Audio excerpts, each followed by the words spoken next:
저는 한동훈 장관께서 그 논란 뭐 약간 관심이 있는 총선에는 불출마하시나 보다 그런 생각을 했어요. 왜냐하면 이제 PPT 이제 보시면 아시겠지만 장관께서는 이걸 발표만 하고 야당은 패싱하고 이제 논란은 국민들에게 떠넘기는 방식으로 하시지는 않을 거기 때문에 총선 기간에도 또 논란이 막 증폭될 거기 때문에 설마 이 법을 던져놓고 국회에서 논란 벌어지고 사회적 논란은 벌어지고 그러는데 장관은 총선 출마하겠다고 이렇게 몸을 빼거나 그러시지는 않겠죠. 총선이 많은 분들에게 중요하시겠지만 모든 국민에게 그게 인생의 전부는 아니거든요.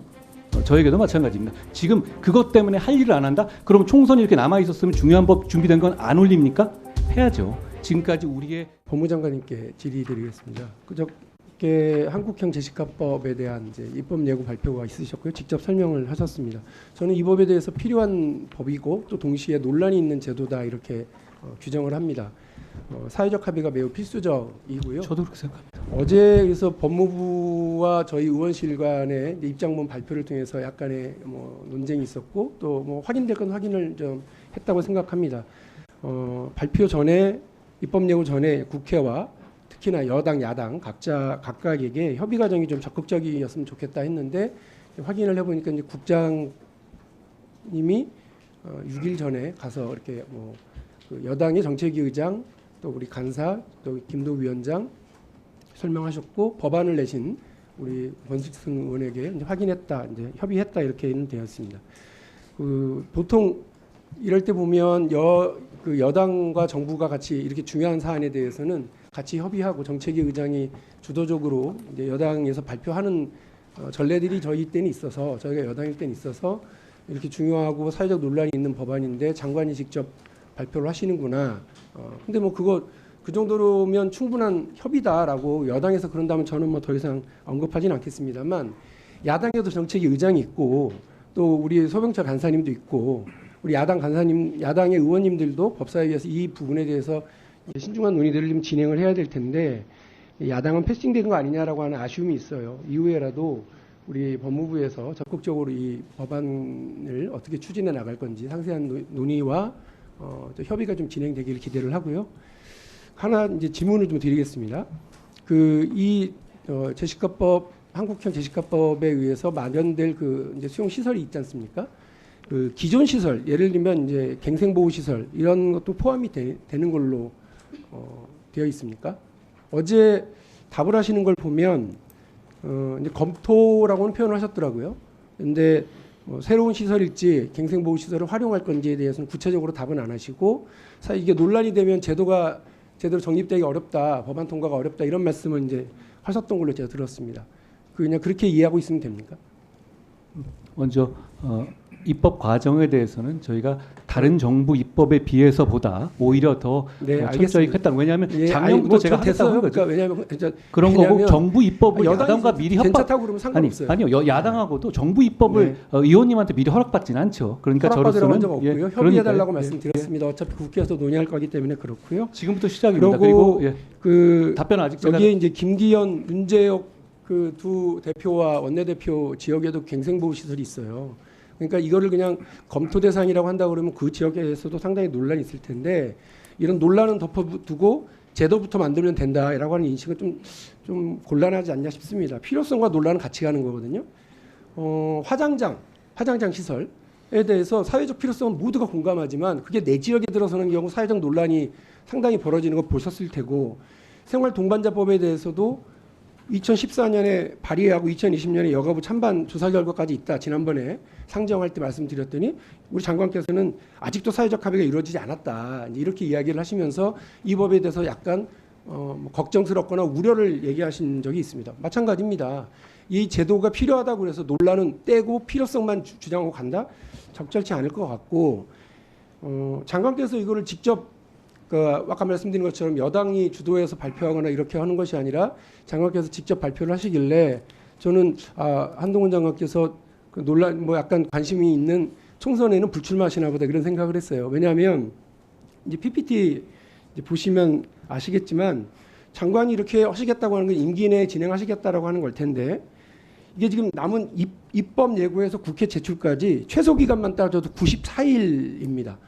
그러니까 아무리 이걸 막 빨리빨리 한다고 그래도 정기국회 내에 그 국회에 제출되기도 어려울 것 같고, 더 나가서는 21대 국회가 곧 이제 총선을 앞두고 있고 이렇기 때문에 21대 국회에서 이게 논의가 되기도 쉽지 않습니다.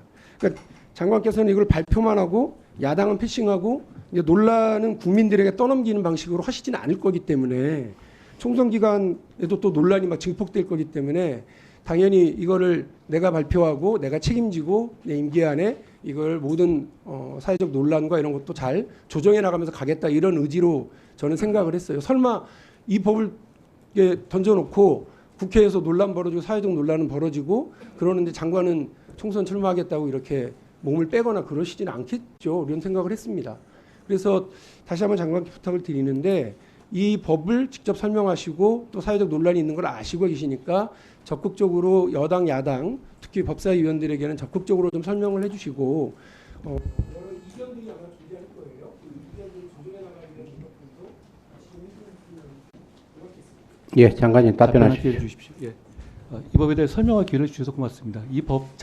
이런 내용이 추진이 필요하다는 점에 대해서는 오래전부터 얘기가 많이 있었습니다. 다만 이 점은 세계적으로 저희가 1년 이상 연구를 해봤습니다만 완벽한 방안은 없습니다. 저희는 최선의 방안이라고 생각한 것을 1년 가까이 연구한 결과를 낸 것이지, 말씀하신 논란 같은 걸 당연히 생각해보지 않았던 것은 당연히 아닙니다. 그럼에도 불구하고 필요하다는 말씀을 드리는 거고요. 그러니까 지금처럼 그냥 방치할 거냐 아니면 대책을 세울 거냐, 이 두 가지 선택에서 저는 대책을 세워야 한다고 판단하는 것이고 국민들도 그걸 원하신다고 생각합니다. 대책을 세운다고 했을 때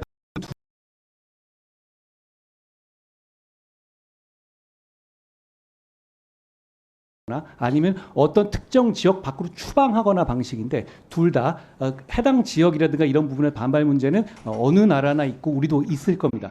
그럼에도 불구하고 일단 추진해야 한다고 한다면 저희 같은 방식이 저는 최선이라고 생각하고, 다만 그걸 어느 지역에 어디다 설치할 것이다라는 말을 미리 먼저 지금 2단계에서 당연히 그건 부수되는 것이 깊이 고민하고 있습니다만, 그 부분을 앞세우게 되면 이 논의는 진행이 불가능할 겁니다. 오히려 객관적이고 냉정한 국익을 위한 논의를 위해서 저희가 입법 예고를 지금 하는 것이잖아요. 국회 단계에서 철저하게 좋은 의견을 내주셨으면 좋겠고, 이 법에 대해서는 일종의 이런 부분은 문제 있을 수 있다, 이런 문제의식 저도 같이, 그것 때문에 저희가 1년 걸린 거거든요. 그런데 그럼에도 불구하고 해야겠다고 판단한 것이고, 그리고 그런 지적은 쉬운데요. 그러면 그 대신 더 좋은 대안이 있느냐, 이건 참 어렵습니다. 저희가 처음에는 미국식 제시카법처럼 추방 방식을 생각했었다가 선회한 것이, 그렇게 되면 우리나라 구조상 서울밖에 갈 데가 없고 정말 시골만 가게 되는데, 그렇게 됐었을 때는 치안이라든가 치안에 있어서 지역이나 빈부에 있어서의 치안 격차라는 것은 저는 민주국가에서는 허용해서는 안 된다고 생각하기 때문에,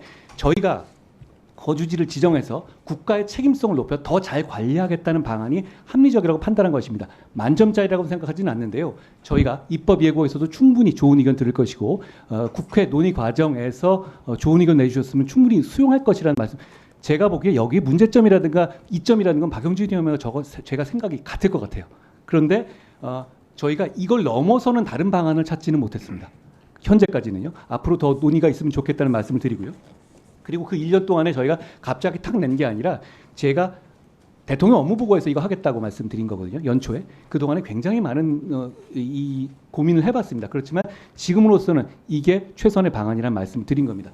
그리고 총선 말씀하셨는데, 총선이 많은 분들에게 중요하시겠지만 모든 국민에게 그게 인생의 전부는 아니거든요. 저에게도 마찬가지입니다. 지금 그것 때문에 할 일을 안 한다? 그럼 총선이 이렇게 남아있었으면 중요한 법 준비된 건 안 올립니까?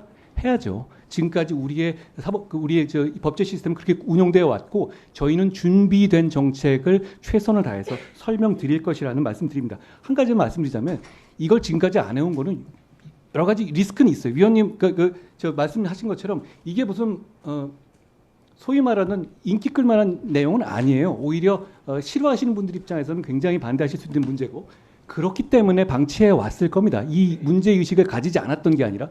그렇지만 책임 있는 행정을 하는 사람이라면 국가 전체로 봤었을 때 다소 욕먹거나 상처받을 수 있는 일이라도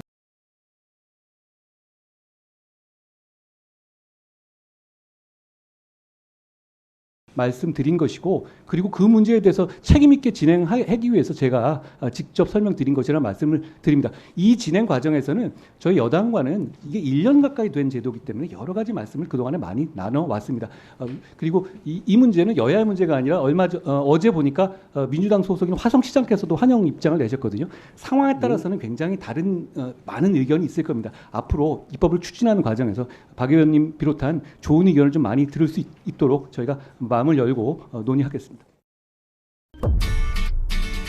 지금은 반등의 추세가 세지고 있는 모습이고요. 공급이 증가하면 가격이 어떻게 됩니까? 읽을수록 똑똑해지는 지식 뉴스. 스브스 프리미엄 스프.